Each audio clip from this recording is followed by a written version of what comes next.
Welcome back to The Invisible Ingredient, where we uncover the hidden forces shaping our food and our future. Today, we're honoured to be joined by Carey Gillam, an award-winning investigative journalist and author of Whitewash, the story of a weed killer, cancer, and the corruption of science. Carey has spent more than 2 decades pulling back the curtain on industrial agriculture and exposing ways that corporate power, science, and governance collide over one of the most widely used chemicals on the planet, glyphosate.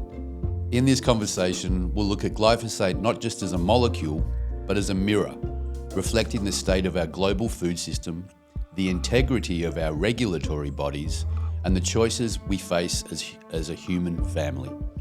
From the farms of America to courtrooms of Europe, from corporate boardrooms to grassroots movements, Carey has tracked the story across continents. And today, she helps us see what's at stake and where hope lies. Thank you for taking some time out of what would be a busy schedule for you, and also in recovery. Really appreciate it. Really looking forward to this conversation. We've been, over the last few weeks, we've been talking to clinicians, doctors, farmers, researchers, to unpack and unravel this story around agrochemicals and glyphosate in our food systems, and finding that it's ubiquitous across all of life on Earth. Definitely. So I'm super looking forward to learning from you what you've found over your journey, and maybe a great starting point for that would be how did this come into your life? How, like, you've written books, you've spoken to this for many years. What was the catalyzing moment that brought glyphosate into your life? And I'd love to hear this part of your personal journey before we unravel a bit more of this conversation.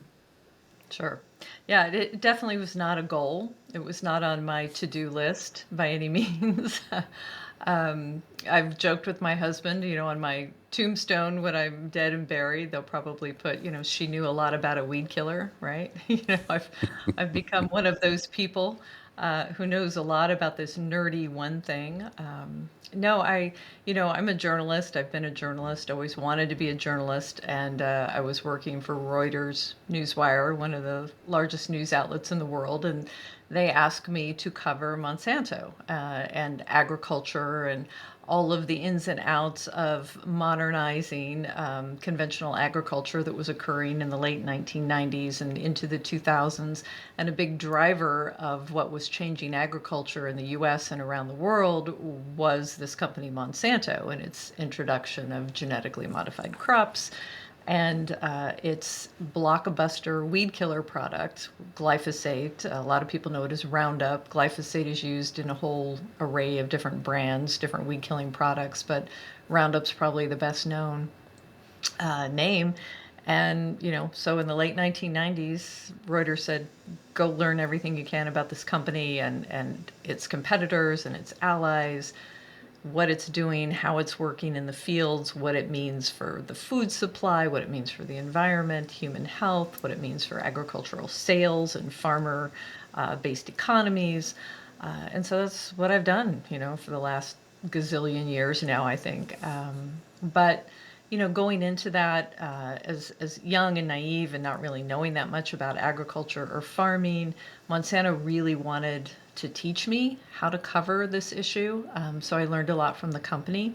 But of course, I also learned a lot independently from farmers and researchers and scientists and academics, and just spending a lot of time with farmers all over the United States and in some other countries as well. And I learned, the title of my book, Whitewash, really summed it up, that a lot of what Monsanto had been telling the world, really, about the safety of its blockbuster product, glyphosate, was not true, was whitewashed, was made to look much better than it actually was. I'd love to, talking about your book, what was the inspiration behind that? Like, it's an incredible piece. It's a very challenging piece because of what you bring forth. I'm wondering, what was it that you thought this needs to be? Was it the public need to know about this? Is this is one of my legacy pieces because I've done all this research and it can culminate in a publishment? What was it, the drive behind releasing that? And maybe if we could cover a little bit about what context and content are you bringing forth in this publication? Sure. Yeah. Well, once again, it really wasn't my idea, to write the book. This was 2015, 2014, 2015, and a publisher out of Washington, D.C. came to me and said, you are, writing a lot of articles that are going around the world and are having an impact about this chemical, glyphosate, and this company, Monsanto. And by that time, I'd been covering the company, for well over a decade and had really uncovered, many of the company's lies, secrets, whatever you would want to say, misrepresentations, how Monsanto had presented its chemicals and its GMO seeds to the world, and how a lot of that had been manufactured untruths, how they'd manipulated regulators, how they'd manipulated the scientific literature on the product. So, these articles were circulating around the world. This publisher came to me and said, we think you should write a book about this. And initially, I was very hesitant. I thought, no one is going to want to read a book about a weed killer, for goodness sakes, right? But after giving it more thought, the International Agency for Research on Cancer came out in 2015, declared glyphosate to be a probably carcinogenic to humans. This really, was sort of a game changer in this industry, set off a lot of, dominoes and upset Monsanto, and a lot of countries started looking to ban it. A lot of lawsuits started getting filed. So I did. I jumped in and I wrote the book, Whitewash, the story of a weed killer, cancer, and the corruption of science. And it was remarkable to me what an impact the book had.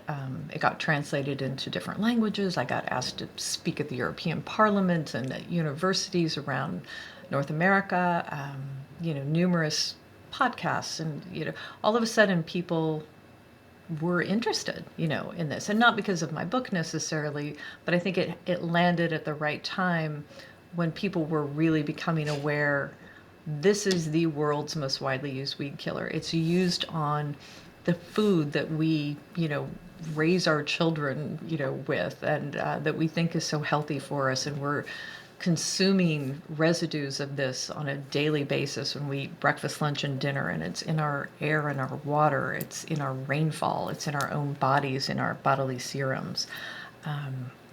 So, and the links to disease and other human health impacts and environmental health impacts were all really starting to come to the fore and to gain attention. And at the same time, the company was fighting back, ferociously to try to quell this, curiosity and this outrage and this upset in the market.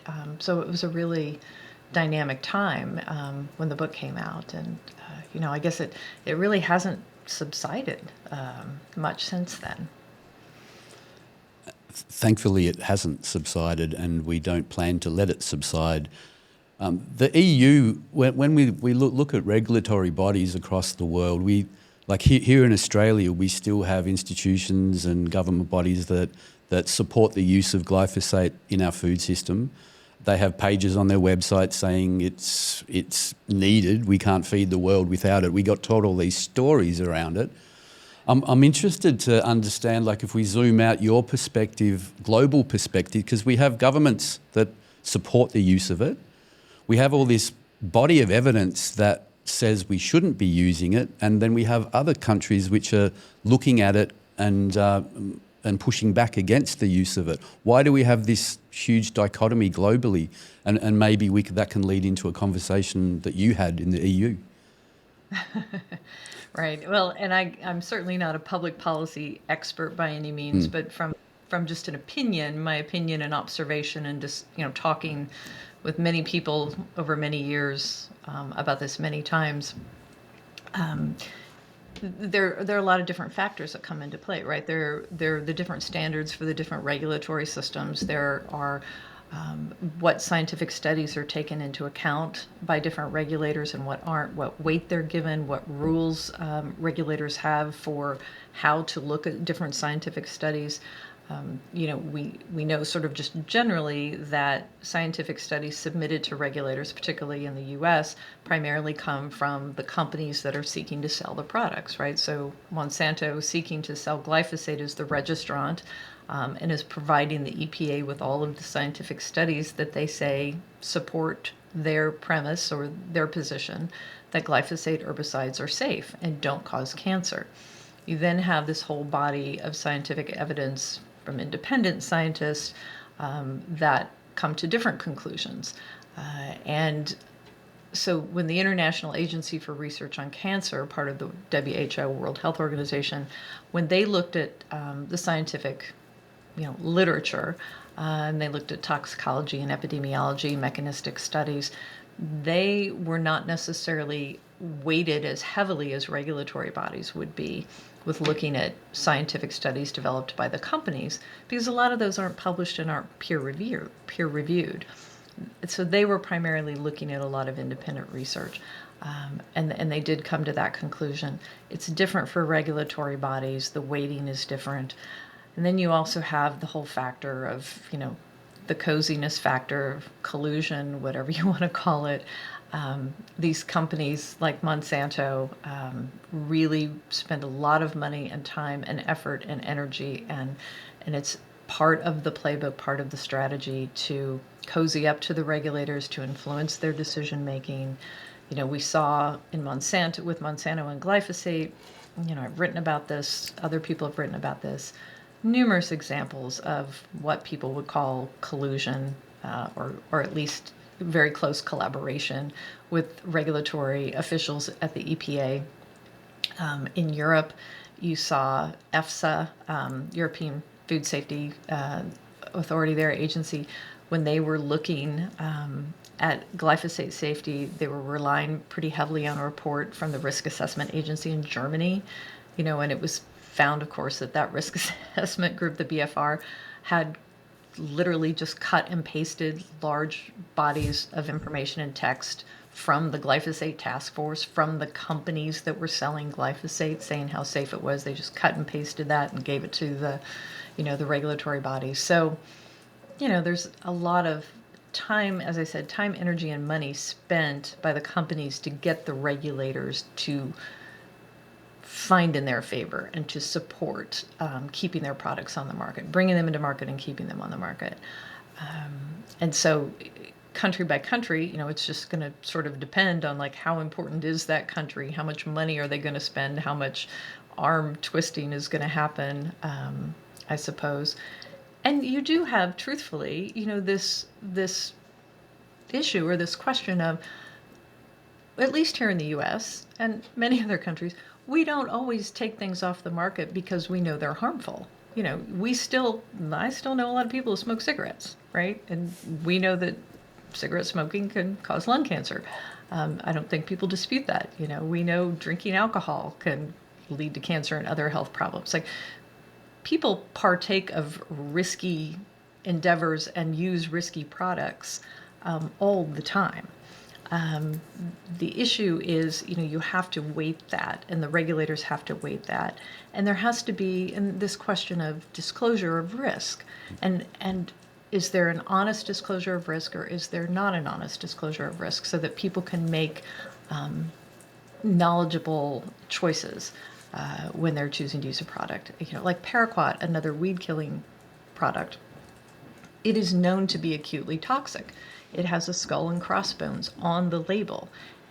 No one has tried to hide the fact, including the companies that sell it, that if you consume a small teaspoon of it, accidentally it splashes into your mouth, or some such accident occurs, you're probably going to be dead very quickly because it is so acutely toxic. It's on the label, yet many farmers still use it. Of course, there are chronic health implications that have also been linked to it that are not on the label, and that's a whole different conversation. But There's so many different factors, and I guess I'm not answering your question, but there are many different countries and many different priorities, and there's a precautionary principle that weighs more heavily in Europe than it does in the U.S. And you have cultural differences in countries like Mexico, where they really want to protect, sort of the sovereignty of their own local customs and farming practices and the foods, and they've been trying to get rid of glyphosate and GMO crops.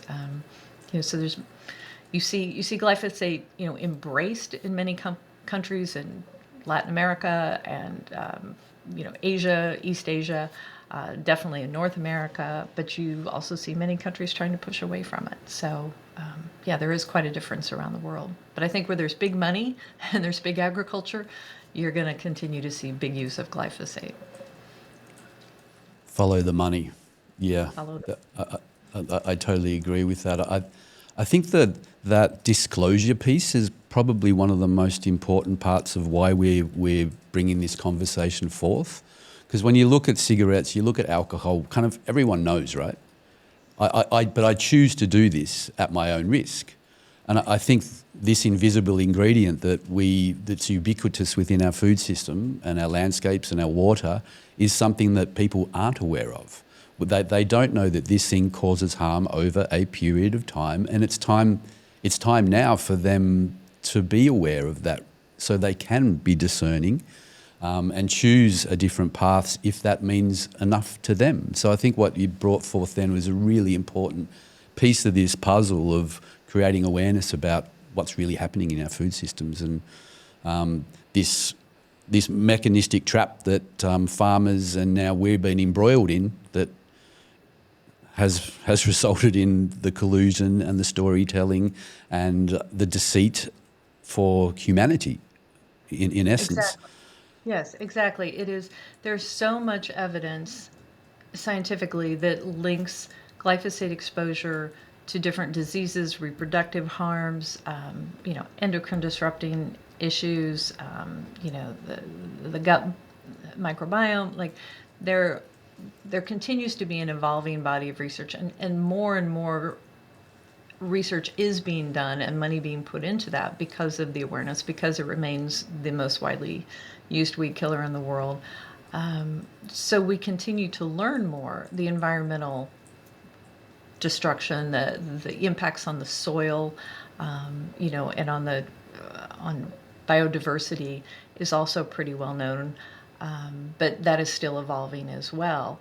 And you just see the companies, as you said earlier, sort of doubling down on this and saying you need it to feed the world. Farming will collapse, the agricultural markets, and farmers will go out of business, and the world will come to an end if we don't have these pesticides. And of course that's just ludicrous. Now we've tracked, there have been studies over the years that have looked at yields for soybeans and corn and other things, and when you're using this herbicide and when you're not using it, and that kind of thing. And there is a difference. I mean, it's a lie to say that there is not a difference in yield patterns, the ease with which farmers can grow certain crops if they don't have these certain tools like glyphosate to kill weeds or certain insecticides to kill bugs. But is that important? Is that needy? We don't have a shortage of corn in the world. We don't have a shortage of soybeans in the world. And in fact, in the US, we have so much corn every year that we can't get rid of it all.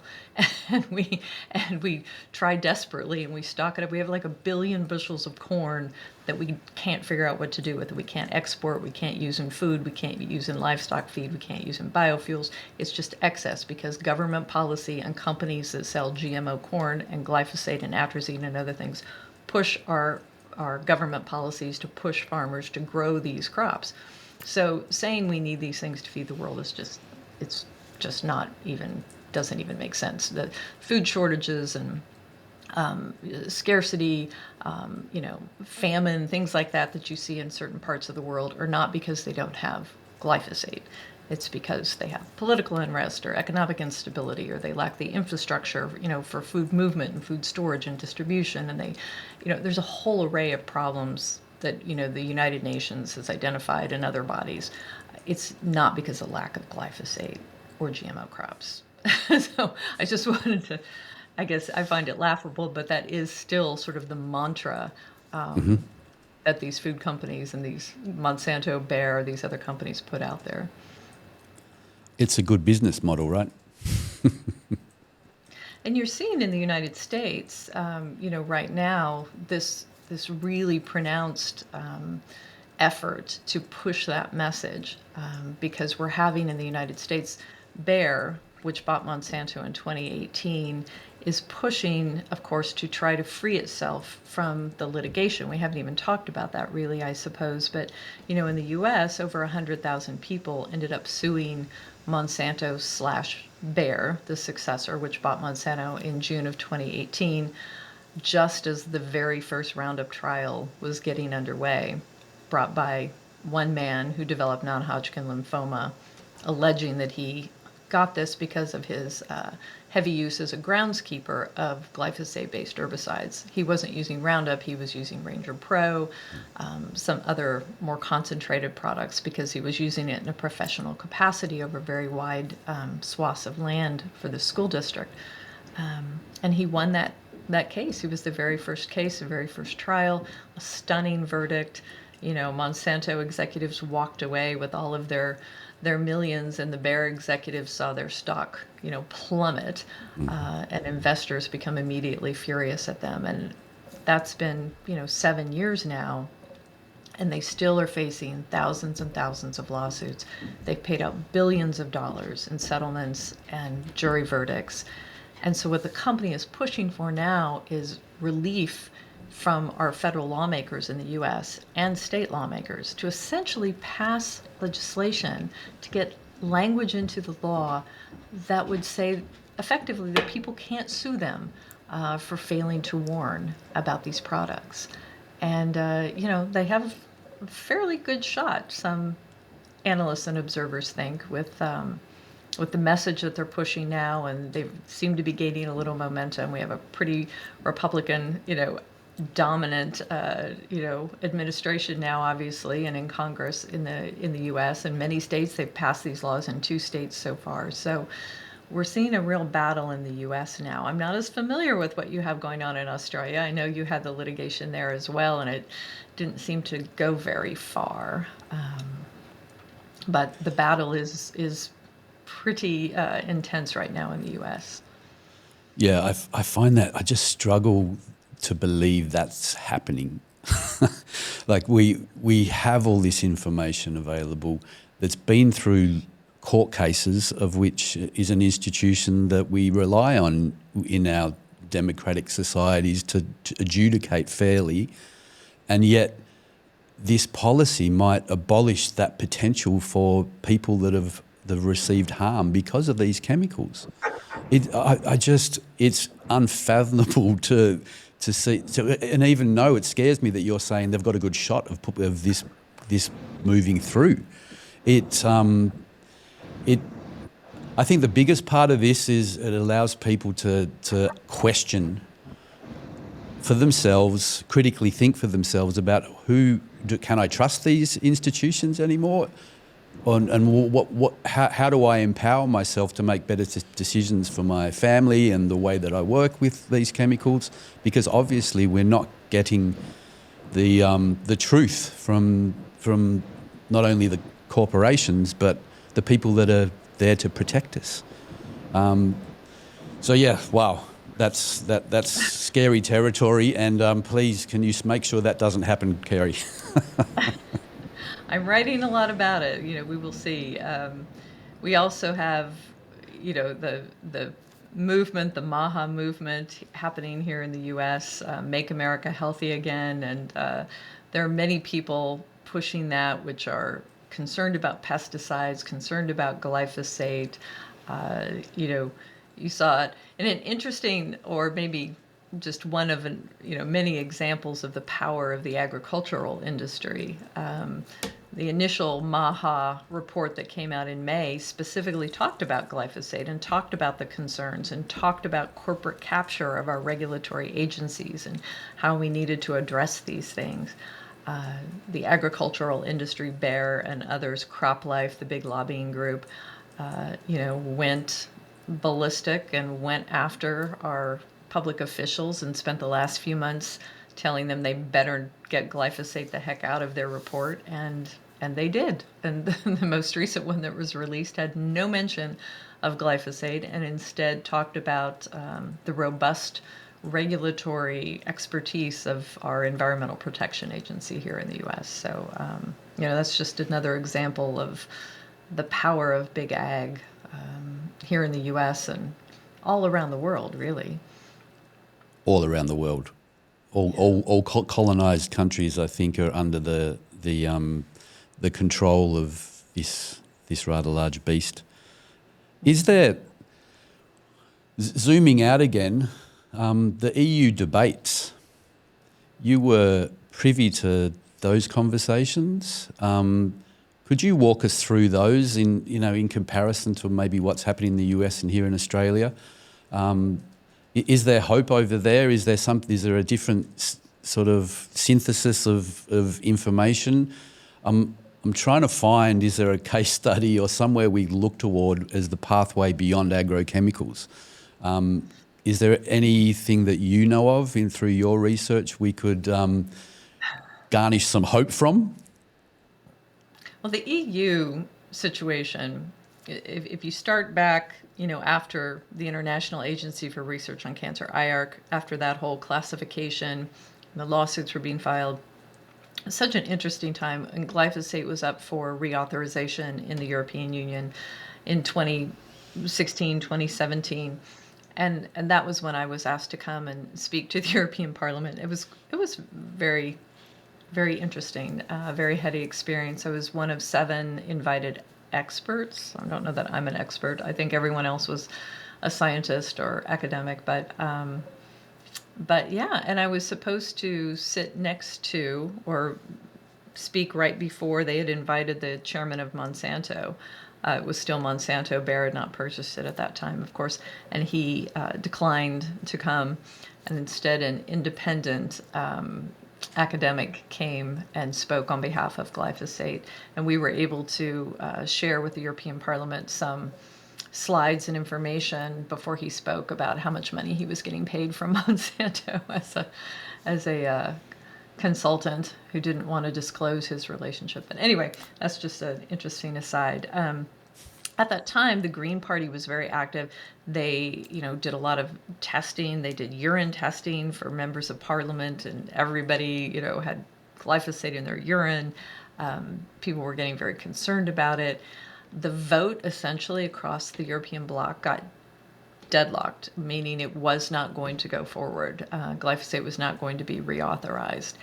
And at literally almost the last hour, the German ag minister wrote in after Germany had said it was abstaining, and the German ag minister came in and said, we're going to vote in favor of reauthorization.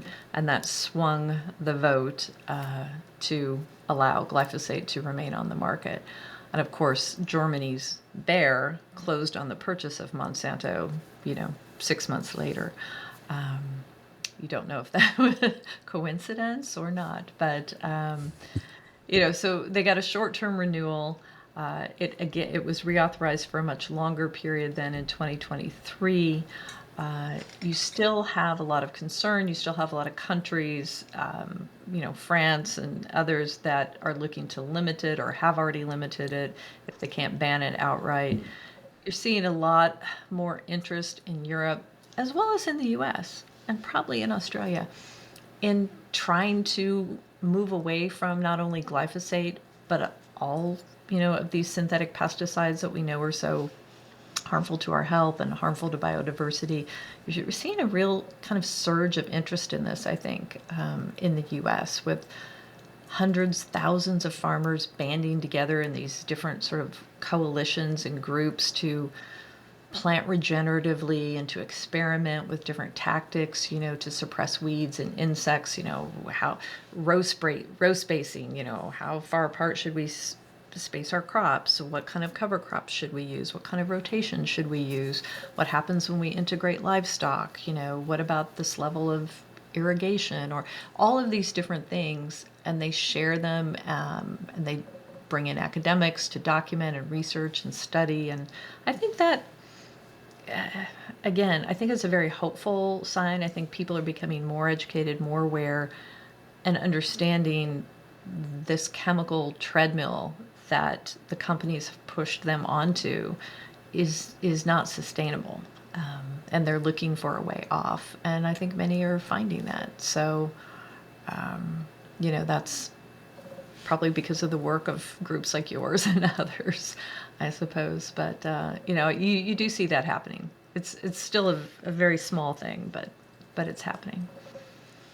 We were lucky enough to spend some time with Will Harris out of Georgia, who has an incredible story of his transition and the life and the life that he's brought back to his landscape, to his family, and also reinvigorated a whole community by just looking at a different model and then inviting life back to his landscape.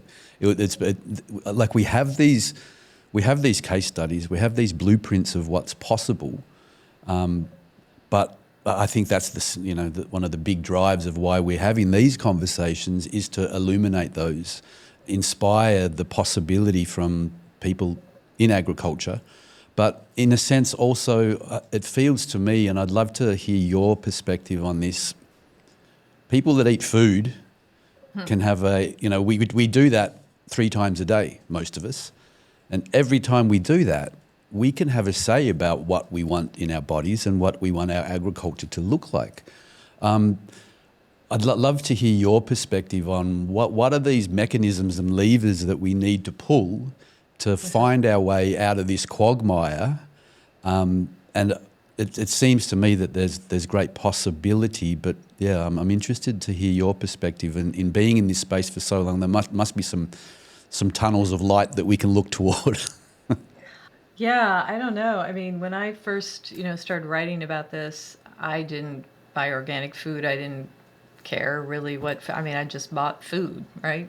From the grocery store, and what was affordable, and what did my little kids like to eat, and that sort of thing. And then, of course, you go down the rabbit hole, and I learned about glyphosate, and I learned how ubiquitous it is. I learned that the residues on the foods are, it's not accidental. It's known. I mean, things like wheat, or barley or lentils or oats.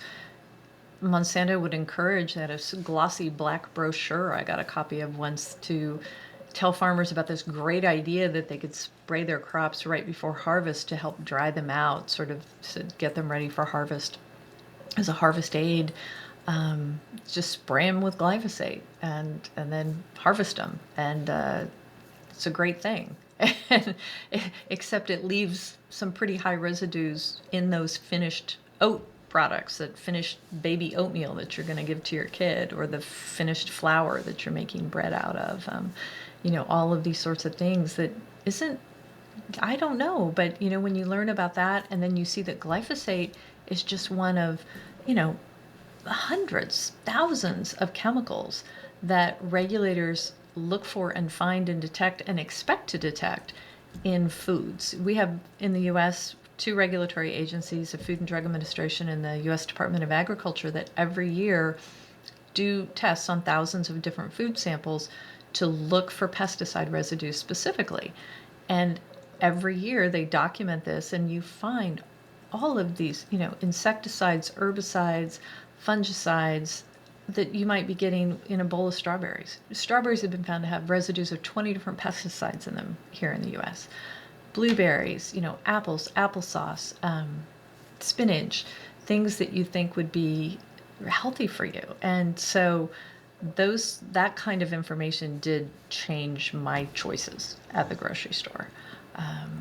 My kids ate strawberries every morning for breakfast, and I couldn't give them a bowl of strawberries that I thought had residues of insecticides and fungicides and herbicides on it. Like, it just, and studies have found this stuff doesn't wash off. I wrote about a study not too long ago, a year or so ago, where they looked at apples, and they washed the apples, and they even peeled the apples, and it didn't matter. The pesticides were down in the flesh of the fruit, in the meat of the fruit. So, it's not that simple. So yeah, I don't know. I've changed my eating habits. I try to buy organic food. I know a lot of people, try to buy organic or regenerative, or they want to get to know their farmer. They join these farmer cooperatives.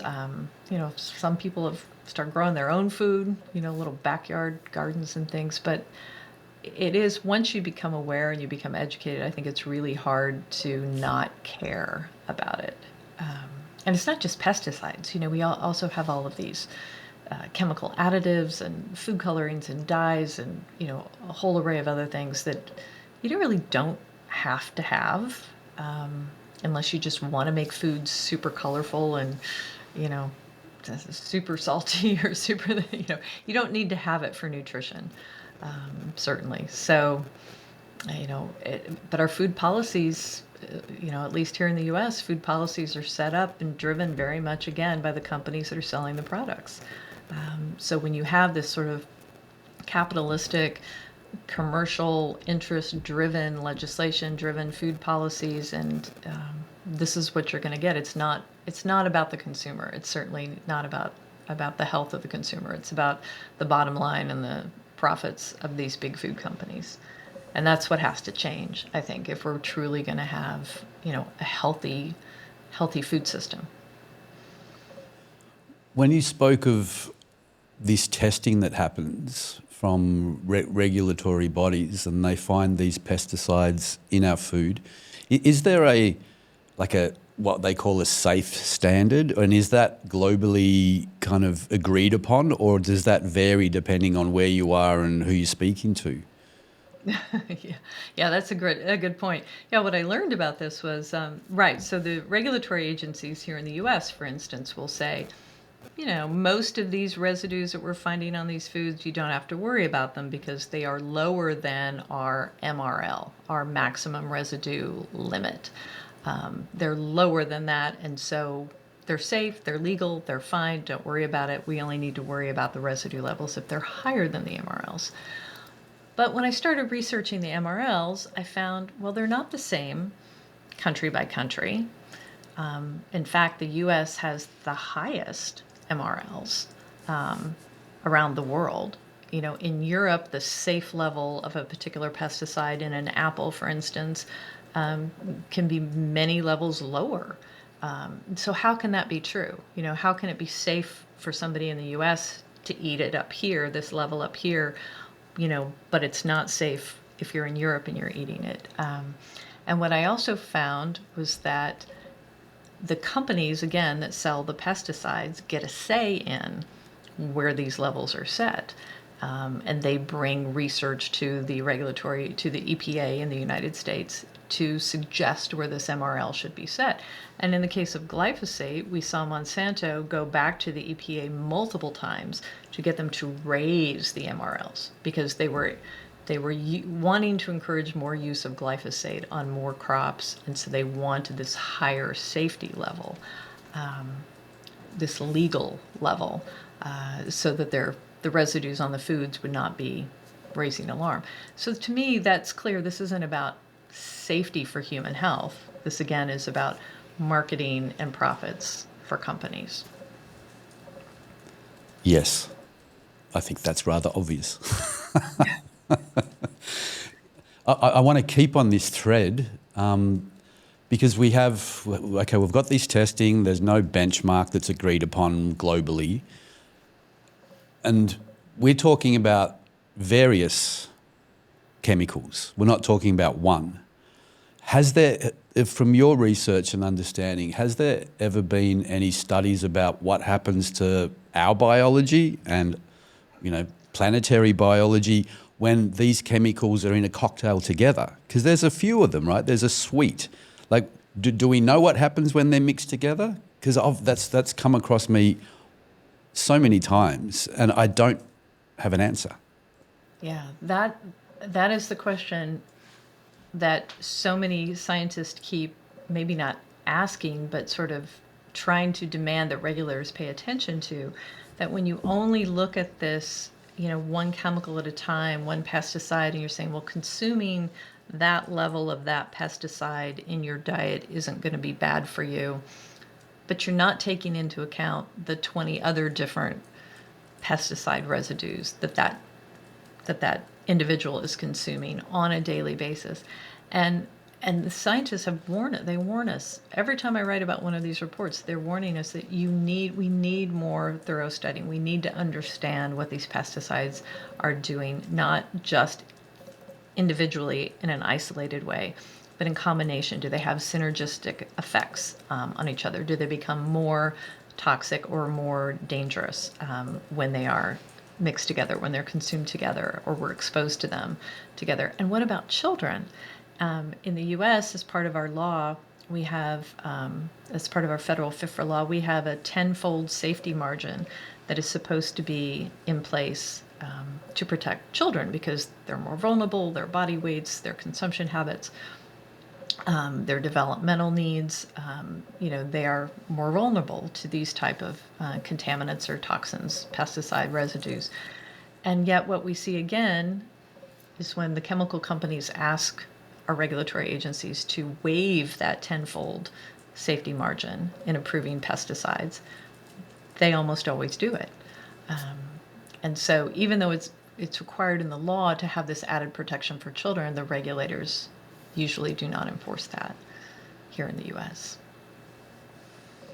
I imagine that it's a similar story here in our home in Australia and across most of, the colonised world. Yeah. Carey, Yeah. when we look, I'm interested in where where your energy and attention is going at the moment. You've done all this research, all this work. Where do you think your focus and attention needs to go to continue with this incredible work? What are you doing right now? And What am I doing? I'm pulled Yeah. in so many different directions, right? No, I'm running a news outlet called The New Lead, which I hope that people will check out. It's The New Lead, LEDE. It was formed with the backing of the Environmental Working Group in the U.S., which is a very large and old, well-established research and advocacy organization working on environmental health policy. They don't have anything to do with our editorial content, but they do support us. And so we are trying to cover these issues, bring light to stories like the glyphosate story and others that these big companies don't want people to know about. We've been writing a lot about the terrible, terrible situation that we have with nitrate contamination in the drinking water, which is just another horrible thing related to farming and agriculture, which is not just related to the U.S. or just found in the U.S., of course, but and paraquat, as I mentioned earlier, paraquat has been linked to Parkinson's disease. There's a growing body of evidence that, of the how it affects, how it can cross the blood-brain barrier, and how it affects these important neurons in the brain, in this particular part of the brain that bring on Parkinson's symptoms. And you're seeing similar litigation, similar to the Roundup, where Syngenta is being sued. And this is probably too far afield, but if people are interested in that, I would encourage you, much like the Monsanto papers, much like these internal documents that we saw from Monsanto, I wrote about in my second book, the Monsanto papers, showing the company just actively working to deceive and confuse and mislead, to contaminate scientific literature. I almost feel like the situation with paraquat and Syngenta is more egregious, more deceitful, maybe, not sure. But you can look at these documents. We've got them up on the New Lead, and we've written numerous stories. But again, it's the playbook. Big pesticide companies, big profitable product, these paraquat, gramoxone, brand name, working not to say, gosh, we better warn people, or gosh, maybe we should do more tests on this to make sure it's really safe, or maybe we should alert regulators and do something to change the formula. No, it's all about how do we hide it? How do we, get stuff in the research that will support our position? How do we avoid litigation? How do we protect ourselves from lawsuits? You very rarely see how do we protect the consumer? How do we put the consumer first? You don't see that at all in these big companies. And that is essentially what our government institutions are there to do. And we're not seeing it. We need to remind them. Yes. Do you remember us? But that's part of it, as voters, right? As people become aware, they become engaged. I've said this before. We kind of have seen it in the U.S. We talk about foreign policy. We have all of these, things that drive political debates and political candidates. Food policy and the health of our consumers, the health of our voters, should be one of the primary things that we want our politicians to talk about when they're running for office, right? That we are demanding answers. And you're seeing that in the U.S. You're seeing this in the MAHA movement and others. You're seeing more of that. So I find that to be a little hopeful. Maybe we'll see a change one day. That's what we're here to do, and we might illuminate the pathway for our kids to come. But we see that here in Australia as well. There is hope, and there is change, and there's momentum behind that. You mentioned, I'm looking forward to you releasing the book on the Syngenta papers then. But let's circle back to the Monsanto papers, because you wrote a book about this, and we heard a bit about this because we were lucky enough to spend some time with Brent Wisner, who is a crackerjack and a force of nature. Can you talk about a little bit to the audience about that book that you wrote and what the Monsanto papers are? Right, yeah. The book, so I had written Whitewash, and I was covering the litigation then and going, to the court hearings and all of that. And the first trial was coming up. And the way that it all unfolded, this litigation, the lawyers, I first met Brent, he probably wouldn't want me to say this, I first met Brent Wisner in 2016 when I was doing research on Whitewash. And Brent and I met in California to go visit a widow whose husband had died, and she was a plaintiff in the Roundup litigation. And at that time, Brent didn't even know how to say the word glyphosate. He didn't really know what it was. He was just a baby in the woods with this.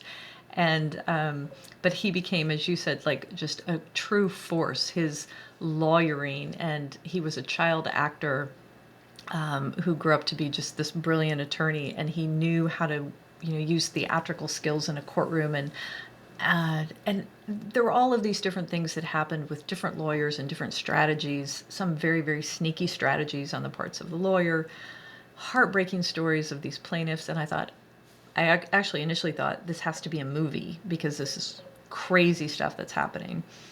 And then, of course, I thought I don't know how to make a movie, but I know how to write a book. So I wrote the Monsanto papers, which is very different from Whitewash. It's more of a legal thriller, sort of a narrative story. We tried to channel John Grisham, as I was writing the book.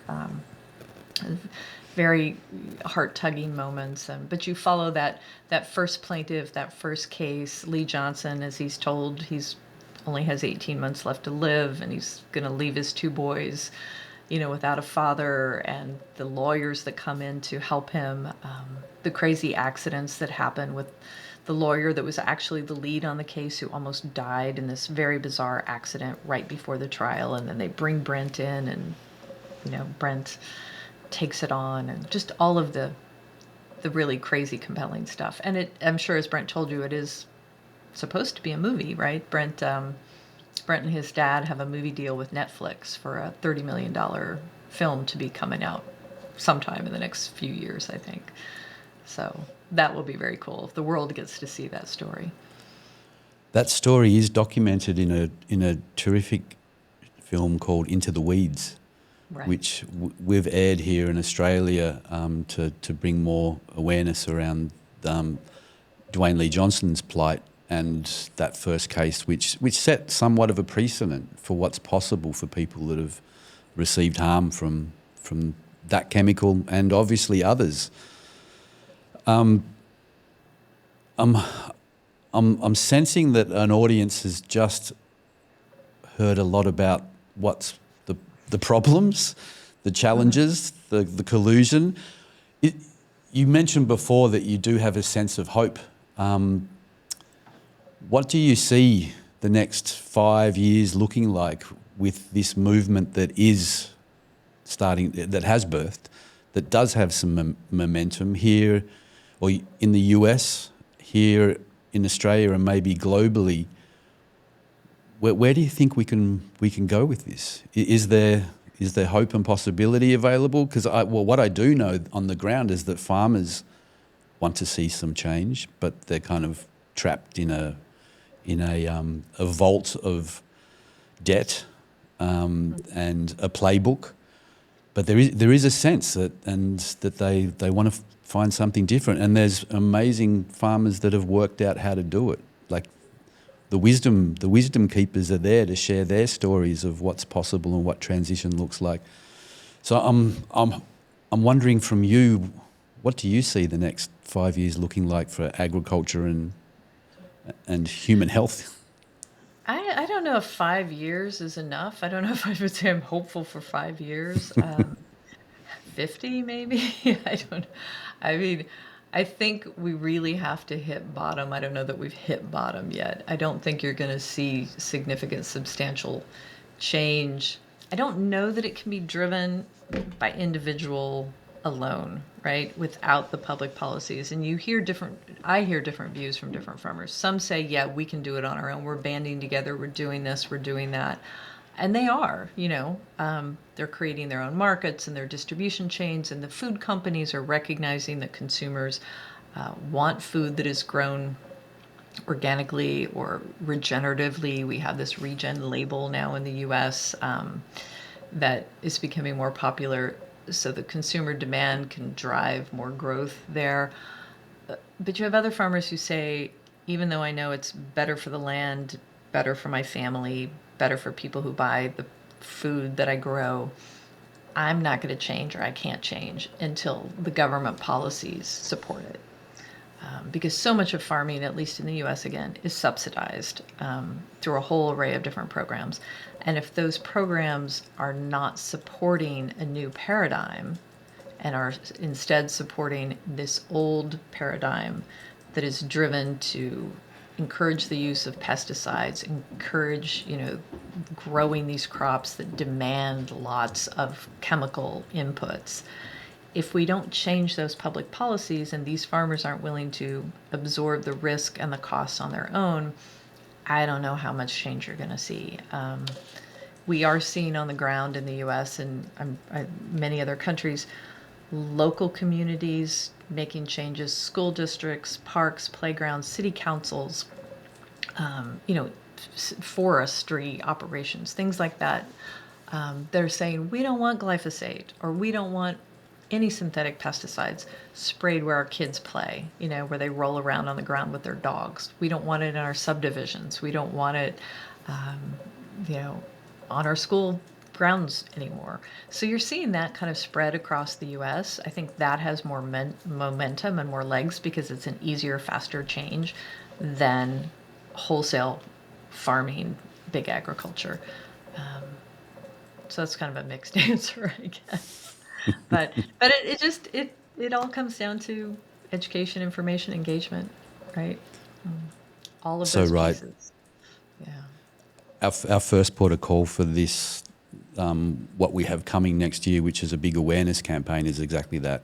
Create the awareness, give people information, and as you said, I think earlier in this conversation, once you know, you can't unknow. Right. Like it sets us. Yeah, it's really hard to backtrack when we're talking about your kid's health. And to speak to that, we've had some incredible interviews. Yesterday, I spoke to one of the amazing young ladies from Rewild Your Campus, which is a movement across America where they've started with UC Berkeley and some of these top campuses where they're shifting away from synthetic chemicals and rewilding their campuses because of what they realised is that they're getting exposed to toxins every time they go on the sports field. If they sit under a tree to read a book, they're at risk. So it is happening, and I see a huge amount of hope. And again, when it comes down to the change that we want to see, it's going to take us. It's going to be a collaborative project where not one individual or not one group. It's we need to come together, and we need to relearn how to do that. You need to have people as well with an incredible amount of energy. I think you're talking about Mackenzie, right? Mackenzie and Shayna. Yeah, it was Shayna who I spoke to, who's in partnership with Mackenzie. Yep. They just, have an incredible, again, they learned, they saw. I met them very early on when they were really just starting to understand and learn about glyphosate and how widely it was used and the health impacts, and they just took it and ran. And that's unique. I think not a lot of people have the time and the energy and ability, but that's what it takes in many cases to make change. It's a window into what's possible. How do people tune into your work? Obviously, can you share? Obviously, there's 2 books that people can read to learn more about this topic. You've got a couple of websites. Can you share with us where do people head? We'll put it in the show notes. That's great. You can Google me. You'll probably get you might get the hate pieces that the industry sponsored, especially when whitewash came out. There were a number of hit pieces written about me on company funded websites, but hopefully you won't see too many of those. No, CareyGillam.com is a website where I have a lot of my articles and different links to different things, like Into the Weeds, as you talked about. I was a consultant on that film, and they drew heavily from the Monsanto papers for that. And then I have the new Lede, which the journalistic spelling Lede, the new Lede.org, where we have a lot of interesting stories, and we love story ideas. If people want to reach out and tell us about things we should be writing about or digging into, or send us more secret internal documents, that's always welcomed. So, we're on all social media and Twitter and Instagram and all of that as well. So I think if you get a hit piece written about you in this current media, this current media environment, it shows that you're probably doing some really good work. Thank you for doing this. Thank you for this conversation and for all that you guys are doing to raise awareness. I mean, it's obviously hugely important to public health, environmental health, our children's future. People need to know, and they need to act. Yes, they do. And thank you so much for the time and energy you've given to this topic for so many years. And we look forward to more collaboration and more doing it together. You're a powerful warrior woman. It's been a pleasure to sit with you. And thanks for taking time out of your day to sit with us and share your story. Yes, thank you for having me. Carey, thank you for your courage, your clarity, and your commitment to truth. Your work helps us understand glyphosate not only as a chemical, but as a test of our collective integrity, how we govern, who we trust, and what future we choose to cultivate. For those listening, I encourage you to explore Carey's book Whitewash, her investigative reporting. The invisible ingredient in our food system is not just glyphosate, it's also power, trust, and accountability. Together, may we bring what's hidden into the light and move toward a food system rooted in transparency, health, and justice. Thanks for listening. See you soon.